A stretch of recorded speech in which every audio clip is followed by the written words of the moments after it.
Toxic masculinity. Democrats push Biden again. Okay. Democrats push Biden to share his authority over U.S. nuclear weapons.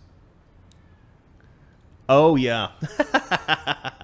This is mental. This is one of the craziest things that I've read about in a while. This, again, stems back from when they were like afraid that Donald Trump was going to try to start a nuclear war. Do you remember this? You might not have even been in America yet. Were you in the States? You were in the States when Obama was elected, right? You were here. I was in the States. You got here just before Trump was elected, right? A year before Trump got. But you probably weren't paying attention to this election Not stuff. at all. Okay. I just woke up one day and then Trump won, and I was like, I think he's going to kick me out of the country. She was scared of Trump before she met me. So before Trump was elected, a lot of the stuff that the left was saying was that he's going to start a war with North Korea. He's going to start a war with Iran, right? He's going to start a war with Russia, right? They kept saying he was going to start a war with everybody. This was like the number one concern of the Democrats. He didn't start a single war. No, he didn't start. In fact, he pulled troops out of places. He was probably the least warlike president in American history, maybe. And but the left was all like, "Oh, you can't give him the nuclear codes. He's just going to wake up one night in a drunken stupor and."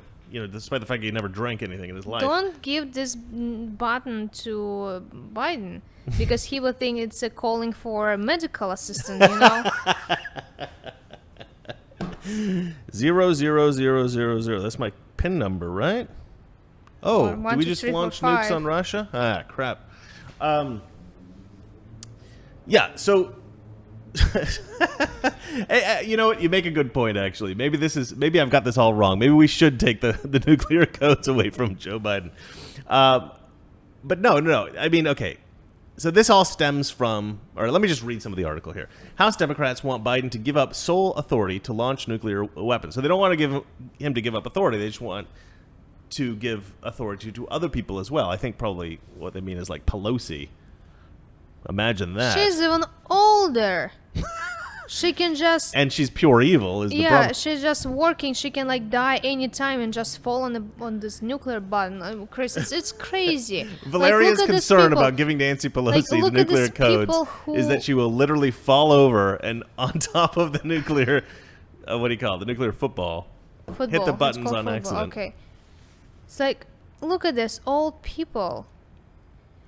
When Biden was after inauguration, there was a Russian comedy about this, like Biden physically trying to tear the Trump, and the Trump was holding a table like, no, I'm not getting out of Oval Office, and Biden was like, say, come on, man, America need the fresh blood. As if he's fresh blood. Yeah. Well, I don't mind people being old. I just want them to be smart and sensible and wise and dignified. Pelosi is smart, but she's smart in a terrible, Well, so is Satan himself. way. All right, let's have a look at this. So it says several dozen House Democrats signed a letter asking President Joe Biden to give up his sole authority to launch nuclear weapons and, quote, consider modifying, end quote, the command and control of the U.S. nuclear forces. Vesting one person with this authority entails real risks, a letter from Representative Jimmy Panetta of California said. Past presidents have threatened to attack other countries with nuclear weapons or exhibited behavior that caused other officials to express concern about the president's judgment. Blah, blah, blah, blah, blah, blah, blah. Okay, I don't want to read through this, but what I do want to comment on it. And what I want to say is this, is that the reason, at least the reason I think, and you guys can correct me if I'm wrong, you guys may have a different idea about why we give the nuclear codes just to the president. But in my view, the reason for that is that you want as few people dealing with something of that nature as possible. You don't want more people to have authority over the nuclear codes. You don't want to have 100 people in America with the ability to nuke Russia at any instance. You want as few people as possible at any given moment. Sorry, in this comedy scene, there was actually a moment when Biden was like, okay, where is this We're red back button? to the Russian comedy scene, guys. Hold on, but I have to pause one moment so we can go through the Russian comedy right. scene. All right. Like, where is this? Biden was saying, okay, Trump, where is this red button and where is the map? I wanna I want to send the missiles to Russia, and Trump was like holding the map, and I was like, well, I cut the Russia just in case, and there was a hole in the map. Come on, it's genius. No, Russian comedies aren't as funny as she thinks they are. It's genius. It's just she thinks American comedy isn't as good as Russian comedy, and I keep telling her she just doesn't understand all the words. It's a cultural thing. It's a cultural difference. Yeah, that's probably it. Yeah. Well, so what I'm trying to say is, as few people as possible need to have the ability to declare nuclear, to launch a thermonuclear weapon on an enemy country or even on a friendly country. Is it that easy to send a missile? Just press the button? No.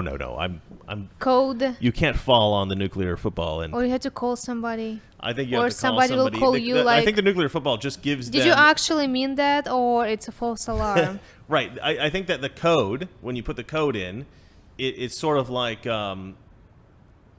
you know how you get like dual authentication on websites? Yeah. Mm-hmm. I think you can call like them and be message like... on your phone. I think you call like whoever's launching the missile and you say, okay, we're going to launch missiles. And they say, okay, punch in the code so we know it's you. Doot, doot, doot, doot, and then they know it. Mm-hmm. It's like a security measure. But, yeah, you don't want a ton of people to have it. To me, it's bizarre. It's like if they had some kind of a different, like, if they were requesting an authority to, like, you have to have, say, 3 different people all agree to launch a nuclear missile. That would actually make some degree of sense. And maybe that's what they're doing. I mean, I read the article, but it seemed like they wanted to give authority to launch nuclear weapons to somebody like Nancy Pelosi as well as the president. And to me, that's a terrible idea. I want as few people to have access to nuclear weapons in America as possible in terms of like launching nuclear weapons at other people. But maybe I'm reading that wrong. You guys can tell me what you think. But I wouldn't mind a system in which you had to have, say, like 3 people agree to launch a nuclear weapon. That would work. I'm not super well versed in that whole system and how that all works. So I probably shouldn't be reporting on this story, but it was in the news, and I thought it was a good story to talk about. But, yeah, Democrats, look, I guess the point of the story, the reason I wanted to cover it, was to say that Democrats have still got this Trump derangement syndrome. They're, like, obsessed with Donald Trump. They think Donald Trump was, like, the worst person in the world. Donald Trump made the country better. He gave us the best quality of life we've ever had in this country, the most economic progress we've ever had. He provided us with, the freest country we have ever had in terms of like he was deregulating everything, or at least he was trying to, and we had a pretty good thing. We were going in a pretty good direction until COVID sort of like sabotaged everything, and then Democrats took advantage of that, put in all these authoritarian measures, and said, "Look, Trump's ruining the country."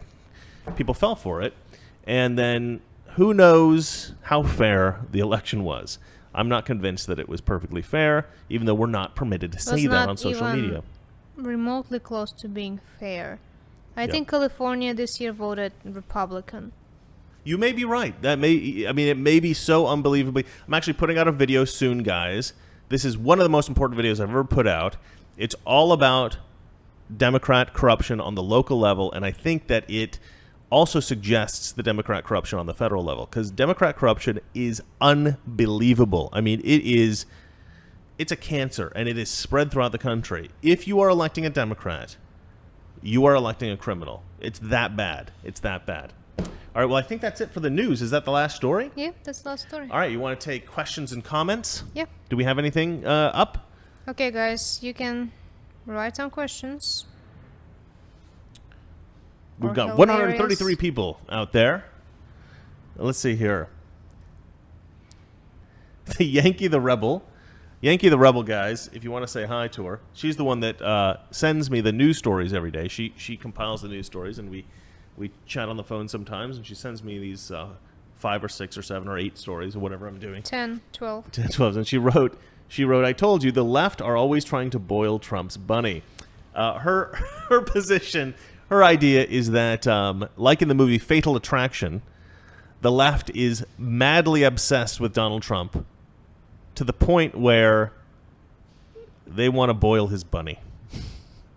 And I don't think Valeria has ever watched the film Fatal Attraction, so I don't think she knows what that means. But basically, it's about a woman who's so obsessed with a guy who's married, that I think he's married, right? I've never seen the film, but she gets so obsessed with him that she starts like terrorizing him and the family, and she takes their pet rabbit and she boils it in a pot of water, so that I think when they like get home, their bunny has like been killed.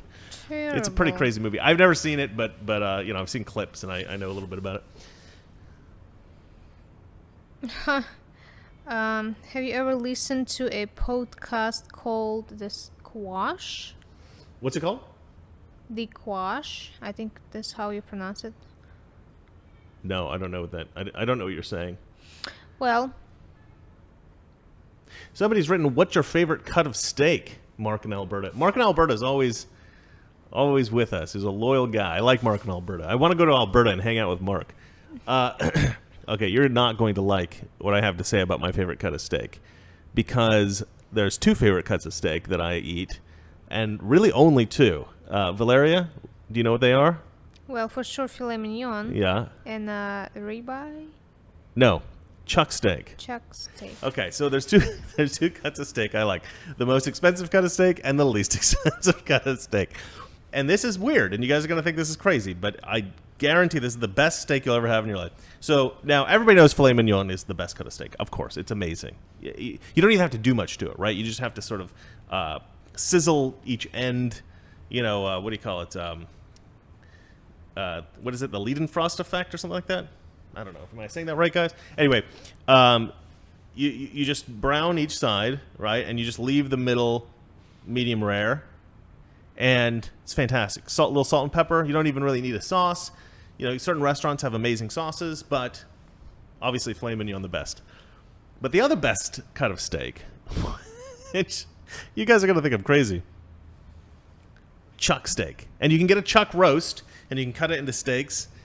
And I tell you what, you can't cook it medium rare, though. You have to cook it medium well. And the reason you have to cook it medium well is because it's a very, very fatty steak, whereas the filet mignon has almost no fat, right? It's like fat free, and so you can't you can't overcook it; it'll dry out. But this chuck steak, it almost sort of fries in its own fat, and I'm telling you, man, if you cook that like medium well, if you like any kind of steak, medium well or well done, get a chuck steak. It's bizarrely good for how cheap it. I mean, it's the cheapest steak. Anyway, people are gonna think I'm an idiot, but Donald Trump likes his steaks well done, so I'm in his camp. But I do like a good filet mignon, medium well, medium rare, like everybody. All right, let's. Anything else? Are you reading anything? Are you reading? Yeah. All right, what do we got? I don't know how to pronounce this. Walker run for governor or senator of Georgia. Mm-hmm. Herschel Walker? Herschel Walker? Yeah, Herschel Walker. Herschel Walker. Herschel Walker is a baseball player, I think. So do you think unless he's run? a football player. Am I a complete idiot, guys? I don't really know that much about sports, which is embarrassing because my family loves sports and they all watch football, baseball, basketball. They watch everything. Oh, not baseball. They don't watch baseball, but I never liked sports. I played sports, but I never liked watching them. So I only know tennis a little bit.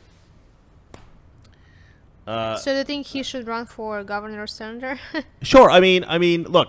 I used to work with athletes. I used to work at the Portland Trailblazers, and there was a guy. Oh man, those guys! I would say probably half the team, if not more, where they were incomprehensible. You could not, because I would have to interview them, right? I was in the media team, and I could not get good interviews out of these guys because they were, I don't know where they were from, but they were like from like really hood, sort of ghetto black neighborhoods.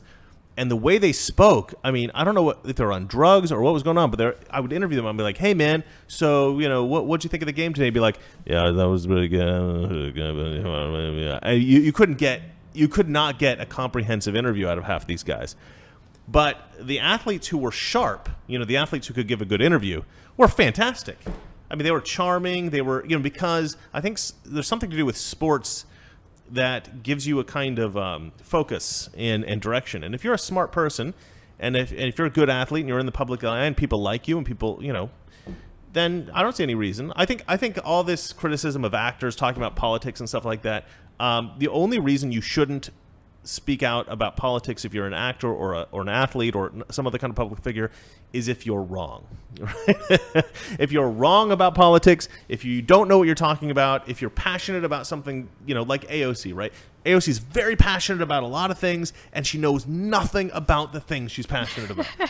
She's like very confident. She knows about everything and nothing at the same time. Well, she thinks she knows a lot about everything. She's very confident in the things that she says. We need to this is our World War II.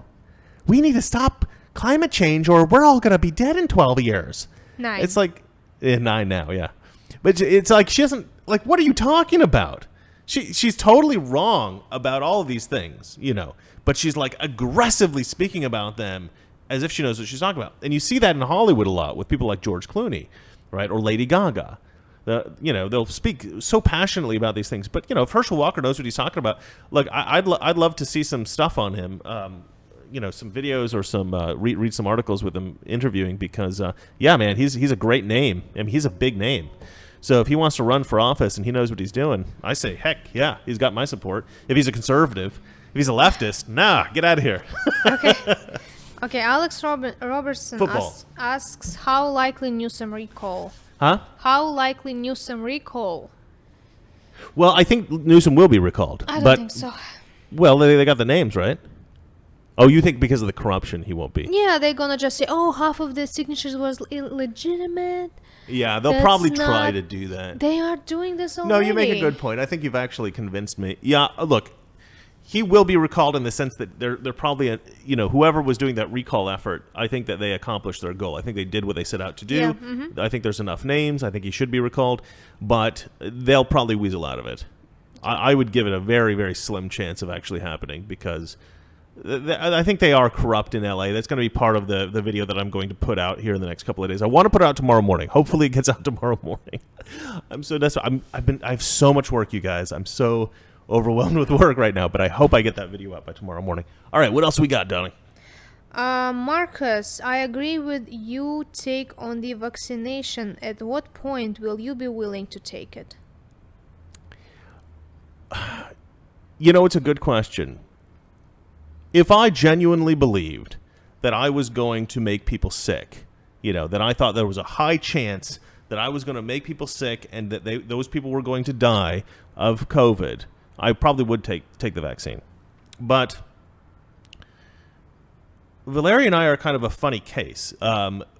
We before the virus started, we were very poor a couple years ago. Like when we met, we were very, very poor. And then I started my channel, my YouTube channel, and we started to do reasonably well. A little bit better. We've got a nice apartment, we've got a nice, beautiful cat, and Valeria can afford clothes now. So, do you just roll your eyes at me? This is why I did a camera on you, so I could show everybody how mean you are to me. You know that I'm working too. Oh, you make money as well. Of course, you still make money. She was just at work today, actually. Yeah. Woke up 4:30 in the morning and just I'm got not home saying. I'm 10 not saying. minutes before you started. The I show. did not say you don't work. I said we're doing better since I started my YouTube channel. I didn't say that you were just a complete. Anyway, she's overly sensitive about this stuff. But anyway, we were very poor. Then we did reasonably well. What was the point that I was trying to make? Oh, yeah. And so one weird thing about that was that we didn't really have money to travel when we first met. We couldn't just go to Hawaii. We couldn't just go to Chicago. We couldn't do anything like that. I mean, that would have been crazy. We didn't have the money for anything like that.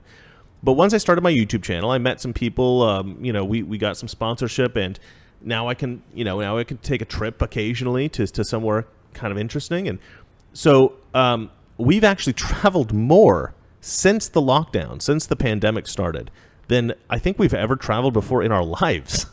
We've traveled like crazy. We've traveled all over the country. She can't leave the country yet. She's still a dirty immigrant, but Yeah. Hopefully we'll be able to leave the country soon and fly around the And world. do you know the reason why I still don't have my? It's my fault, I know. No, it's Trump's fault.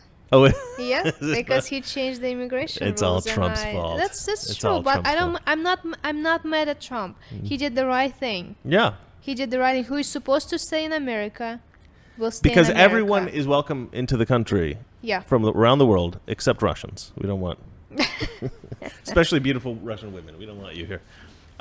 Okay, so the point I'm trying to make is we've traveled more since the pandemic started than we ever traveled before in our lives. We've never, obviously there was no vaccine. We've always been sort of like, Well, when they closed everything down, I was laid off the job. My job. you couldn't work. Yeah. I couldn't work, and I was like, well, Chris, take the car, Cat, and let's travel around California. Yeah. And then go to Texas for 4th of July, and then go to Chicago for election. And We stuff actually like had this. a coronavirus party where we were all drinking Corona beers over at Slightly Offensive over at Elijah's place. Yeah. Eliza Schaefer, and it was just a big party, a bunch of YouTubers and Because stuff. my logic was, okay, there is a virus. Deadly for old people. I mean, like a kind of like a Yeah, flu. we had an idea at the beginning about how dangerous it actually was. I had an idea. For me, it better to catch it right now. Yeah. I'll get over it, and when the job will come back, you know what I was afraid of? So we were trying to catch it. This is true. I was going to get to that. I'm trying to explain why was I trying to actually get sick and be done with this, because I'm healthy, young. I'll be okay. It's not like super dangerous for me. I thought when my job will like everything going back to work and stuff like this, I don't know why I was thinking about this, that they will take the people back to work, call people back who had antibodies, who were already sick. Because she works in Hollywood and they're very I don't know very why I concerned was about the thinking virus. about that. I was like, it's better for me to get sick now than... No, we discussed this early on. We And were like, it's now- better for us to get the virus early, Yeah. get over it, be immune, and And not have now to deal with all this masks and we stuff. start working since like November, September, October, and we get tested, guys. I'm Yeah. not joking. Every single day, I get tested 5 times a week, sometimes even twice in one day. Yeah. And every time, I'm afraid that the result is going to came out positive because I never got this coronavirus. Yeah, and we kind of tried. We were like, let's Let's I go mean, to we weren't, Texas. like, Texas is licking like the handrails. yeah, or like anything there like is that. the most cases in Texas. Let's go to Texas. Yeah, we went to Texas, we went to Chicago, we went to Washington, D.C., we went to New York, we went to Boston, we went to Hawaii, we went to Oregon, we went everywhere. And we could not catch this stupid virus. We were on planes all over the place. We're Yeah, I all was kinds of public licking my transportation. hands after I touched some handles. I'm joking, guys. No, she didn't do that. That's gross. But yeah, I mean, we were very anti-mask. Like, we didn't wear masks almost anywhere. We were having a lot of fun going around.